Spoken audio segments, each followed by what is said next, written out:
Well, welcome everybody to our online program on addiction and recovery from the Sunshine Coast Health Center up here in Powell River, BC.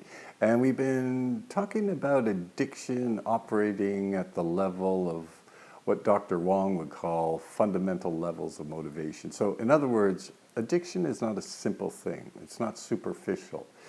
It actually operates at the very levels of what makes us human and what motivates us in our daily lives. And maybe we've been looking at some talented thinkers, talented writers who were addicts themselves, who then talked about what was the experience of being chronically intoxicated for them.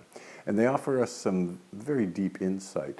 And one of the more interesting ones is a fellow by the name of John O'Brien. Now, O'Brien wrote this novel called Leaving Las Vegas.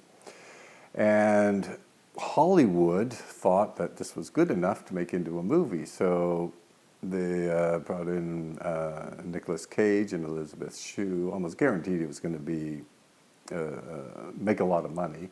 They bought the rights from John O'Brien, and 2 weeks before they were shooting the film, they began shooting the film, John O'Brien, after a 2-week bender, ended up killing himself. In fact, his sister and his father said leaving Las Vegas was O'Brien's suicide note. So this is kind of interesting. And if you've ever seen the movie or read the book, you know that O'Brien understands alcoholism. I mean, all the details he puts in there, that feeling of sickness, the feeling of trying to get some intensity into his life, all of that is very accurate. And yet here's this guy who's now very soon going to get a 6-figure royalty check. He's going to become famous. He'll do the whole talk show circuit. It's certainly going to boost up the sales of his other works. And yet, right at that point, he commits suicide. Right? So this is interesting. One thing it tells you is that maybe understanding addiction really doesn't help with recovery very much. So what was going on with O'Brien? And one of the things that it's interesting about O'Brien is this idea that maybe he was missing the very thing that he was writing about. The main theme of Leaving Las Vegas is we need to care for each other. We need to love each other, even the outcasts.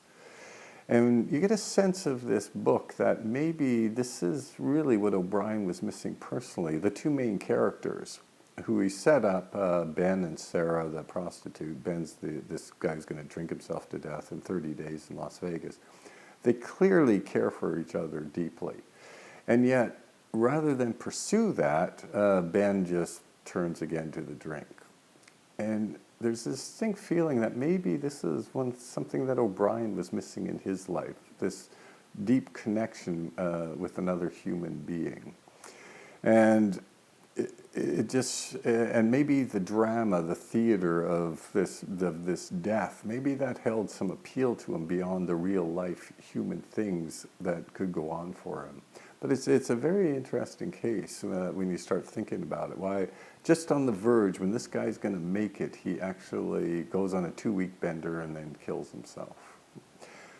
But it's an interesting thing to think about. And again, if John O'Brien were to come to ask for help, how good would our mainstream therapies really be for him? How good would relapse prevention therapy be for him? How good would any kind of motivational therapy be for him? They always seem like a little too simplistic to help someone with, this much more sophisticated understanding of the experience of the addiction. Anyway, things to think about. And we'll be back next time with another example of understanding addiction at this deep level of motivation.